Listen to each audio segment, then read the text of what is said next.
Welcome to DEF CON 3. I'm KT McFarland. I'm in Jerusalem, Israel, and right next door is the West Bank. Joining me now is a young Palestinian civil engineer, Shadia Jaradat. Now, Shadia, we've all seen the violence over the summer in Gaza, but you're in the West Bank. What are your prospects? You're a young millennial. What do you think about your future? I'm always optimistic about my future. Basically, what happened at Gaza was really sad, and it affected the whole Palestinian street.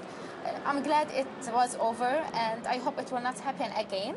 But at the same time, maybe I'm lucky that I love my work, and I have a work that always gives me the energy to be really optimistic about the future.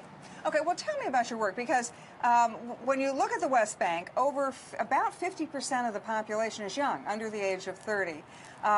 Tell me about your job. And what's your journey? Where did you grow up? How did you end up being a civil engineer? Yeah. Not only the majority of the Palestinian people are young, but also they are very much well educated. So no matter how wealthy or poor is the family, it is a basic thing and a standard thing that their kids should go to school and then to the university. For example, I was part of a family with another 5 siblings with me, and we all went to the university, and most of us are engineers. So I grew up in Hebron, in a very conservative area, in a village.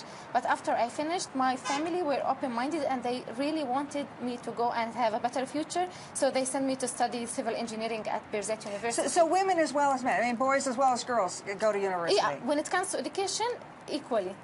But the difference here is that I choose to go to civil engineering, which is basically the domain of the males. Right. So I decided to go to the males domain, and that was really challenging. It's even worse in the United States. But now let me ask you, what did you do after graduation? First of all, you're in your 20s, is that right? Yeah, 27. Okay, so you graduated from college 3 or 4 years ago, and then where are you now? Now, basically, I'm working at Rawabi, the first Palestinian plant city. I started my journey as a civil engineer, as a site engineer at the project. It was very funny that none of the laborers or the engineers ever listened to me because I was female, I was young, and I brought a new technology.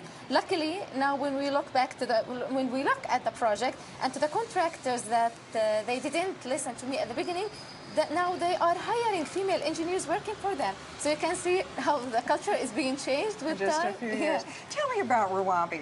It's really one of the biggest construction projects, certainly in the West Bank or in the entire region. What is it?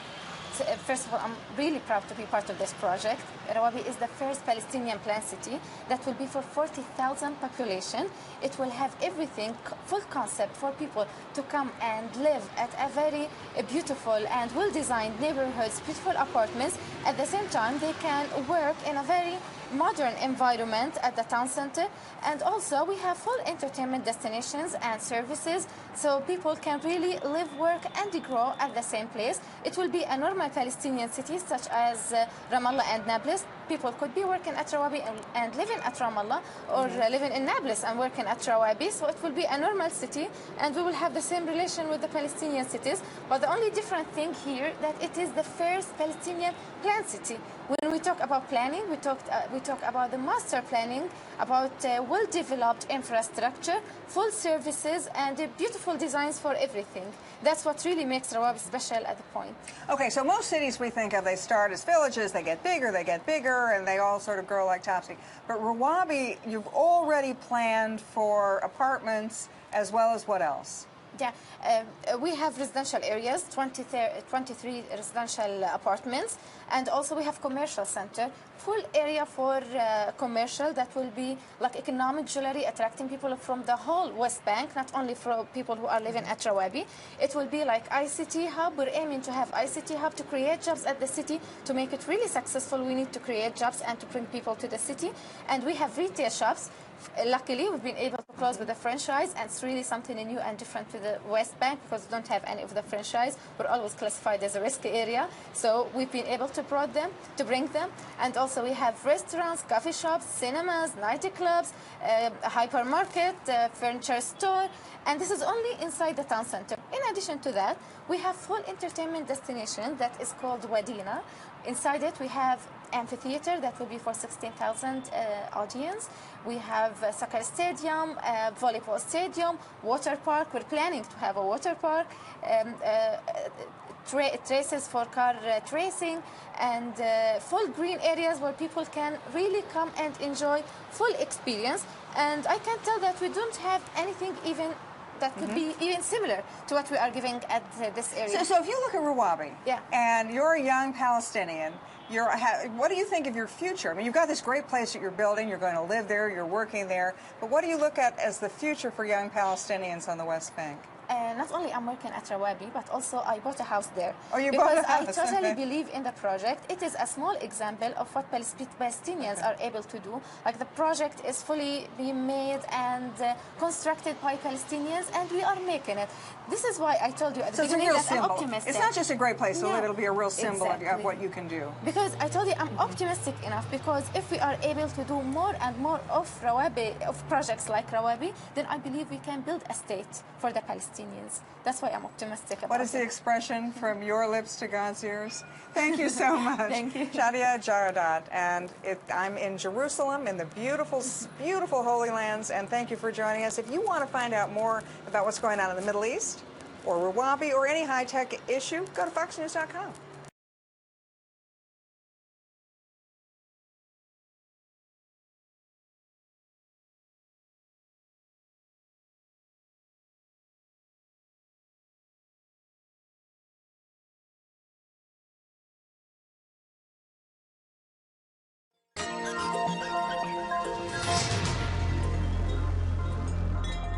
All you have to know is I'm innocent.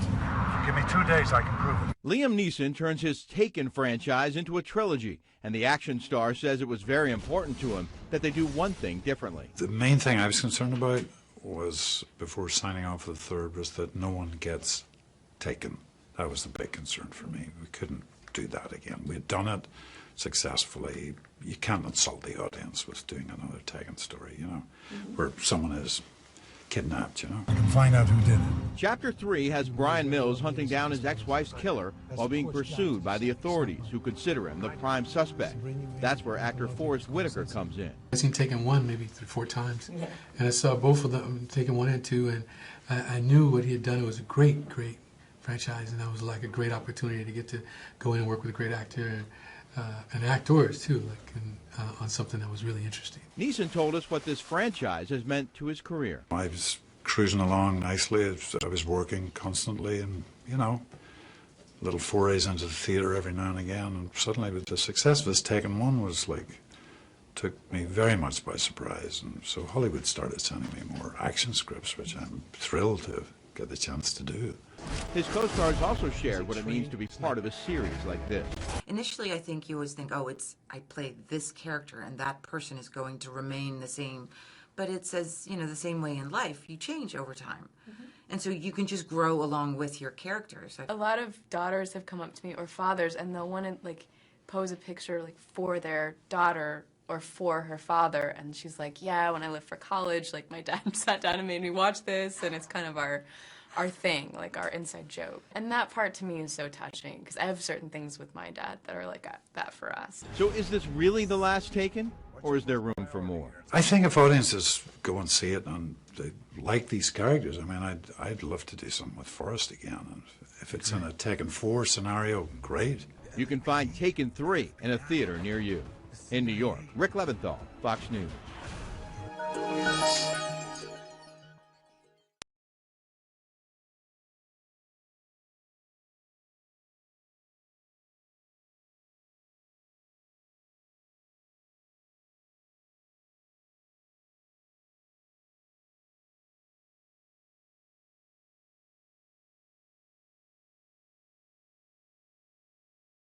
We need to kill them.